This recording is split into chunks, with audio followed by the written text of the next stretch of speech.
행복한 국어. 안녕하세요, 양쌤입니다. 교육부 발표가 있었죠. 초등학교는 4월 16일부터 온라인 개학을 실시하게 되었는데요. 양쌤TV에서는 우리 모두 안전히 모두가 등교할 수 있는 개학할 때까지 온라인 수업 콘텐츠를 계속 제작하여 월수금 업로드합니다. 현재 진행 중인 국어는 5단원까지 진행한 후 잠시 중단하고 다음에는 수학 콘텐츠를 진행할 예정입니다. 수학도 학생들 많은 관심 바랍니다. 오늘은 국어 5단원 내가 만든 이야기의 두 번째 시간으로 이야기의 흐름 이해하기를 주제로 수업을 진행하겠습니다. 교과서는 150에서 155쪽입니다. Let's 국어!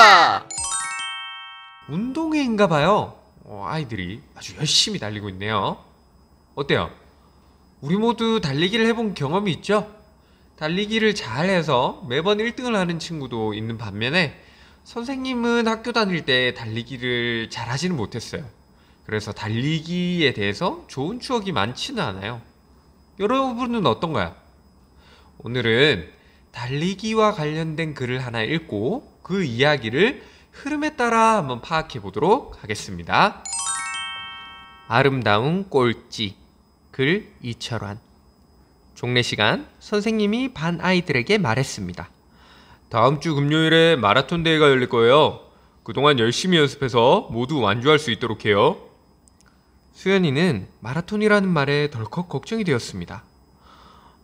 끝까지 못 뛸 게 뻔한데 친구들에게 놀림을 당하면 어쩌지? 그러자 꼭 완주하고 싶다는 마음이 들었습니다. 그날 이후 수연이는 날마다 공원에 가서 달리기 연습을 했습니다.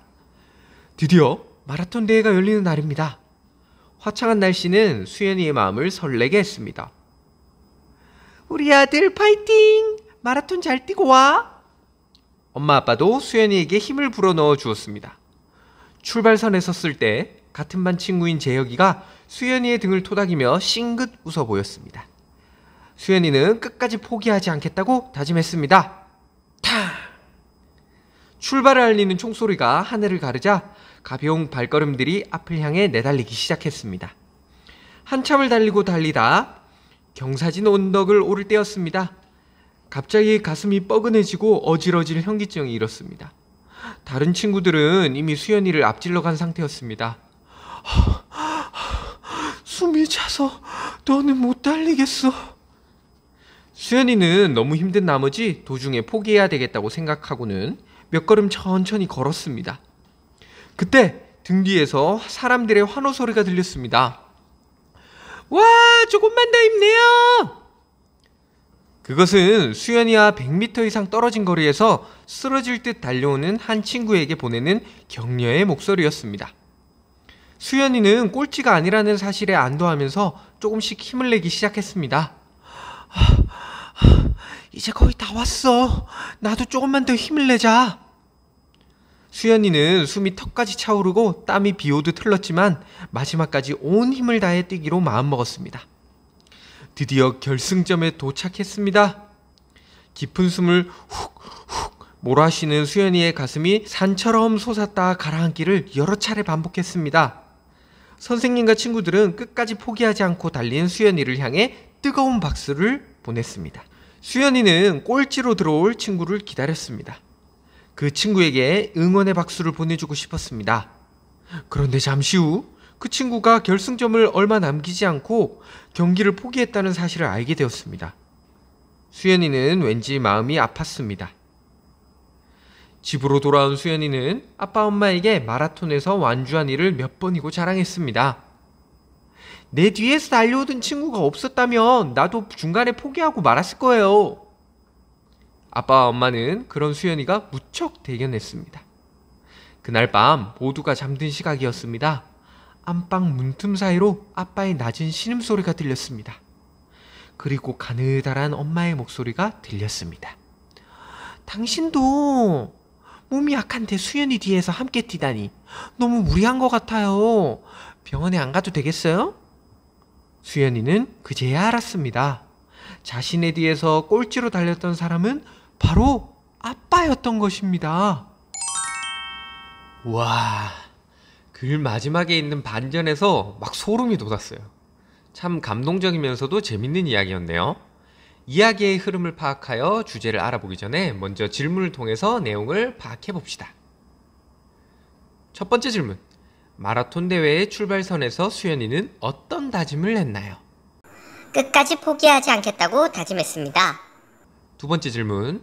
수연이가 꼴찌로 들어올 친구를 기다린 까닭은 무엇인가요?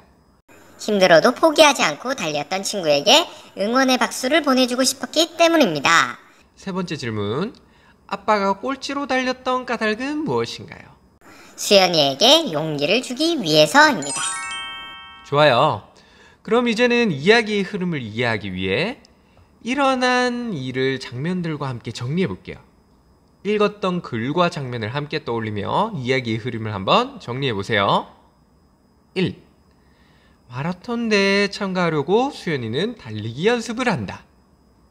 2. 수연이는 마라톤에 참가해 끝까지 달리겠다고 다짐한다. 3. 힘들어서 달리기를 포기하려고 했을 때 자신의 뒤에서 꼴찌로 달리는 친구가 있다는 것을 알게 된 수연이는 힘을 얻어 결승점까지 달린다. 4. 수연이는 끝까지 달린 사실을 부모님께 자랑한다. 5. 수연이의 뒤에서 달렸던 사람이 아빠라는 것을 알게 된다. 확인한 이야기의 흐름을 가지고 한번 정리를 해볼게요. 처음, 마라톤 대회에 참가하려고 수연이는 달리기 연습을 한다. 가운데, 수연이는 마라톤에 참가해 끝까지 달리겠다고 다짐한다. 그 다음에 무엇이 들어와야 될까요? 그렇죠.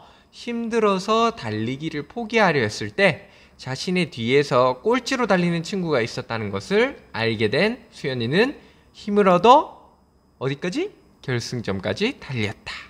수연이는 끝까지 달린 사실을 부모님께 자랑한다. 끝. 수연이 뒤에서 달렸던 사람이 아빠였다는 것을 알게 된다. 어때요? 이렇게 이야기의 흐름으로 내용을 쉽게 이해할 수가 있었어요. 그런데 우리가 이렇게 파악한 내용은 사실 한 단어로 정리할 수가 있어요. 그걸 뭐라고 하냐면 바로 주제이지요. 주제란 바로 이야기에서 나타내려고 하는 생각입니다. 중심되는 생각이겠죠? 주제를 생각하며 일어난 일을 처음 가운데 끝으로 이렇게 정리를 하면 이야기의 흐름을 쉽게 이해할 수가 있답니다. 이렇게 우리가 오늘 흐름으로 이야기를 정리해 보았어요. 그런데 이 이야기의 제목이 뭐였는지 기억나나요? 그렇죠. 아름다운 꼴찌. 왜 제목을 이렇게 지었는지 생각을 해보면 우리가 주제와 쉽게 연결된다는 것을 알 수가 있죠. 그리고 이 짧은 글을 한번 들어볼게요. 수연이의 두 볼에 주르륵 눈물이 흘렀습니다. 꼴찌로 달리며 수연이에게 안도감을 주고 싶었던 아빠의 마음이 수연이에게도 고스란히 전해졌습니다. 그날 아빠가 흘린 땀은 수연이가 힘겨울 때마다 힘이 되고 격려가 되는 징검다리가 될 것입니다. 이제 우리가 봤던 아름다운 꼴찌의 주제가 뭔지 이 짧은 글을 통해서 더욱 쉽게 다가왔으리라 생각이 됩니다. 그렇죠? 포기하지 않고 끝까지 노력하는 모습의 아름다움이라고 주제를 이야기할 수도 있겠고요. 다른 시선으로 보면 아빠의 사랑이 바로 이 글의 주제가 될 수가 있겠네요. 다시 한번 주제를 생각하며 일어난 일을 처음 가운데 끝으로 정리하면 이야기의 흐름을 쉽게 이해할 수 있다는 점 잊지 않고 다음 국어 시간도 열심히 한번 해봅시다. 다음 수업은 이야기를 읽고 이어질 내용을 상상해 쓰기입니다. 모두들 수고 많았고요. 오늘 수업은 여기까지. 다음 시간에 만나요. 안녕.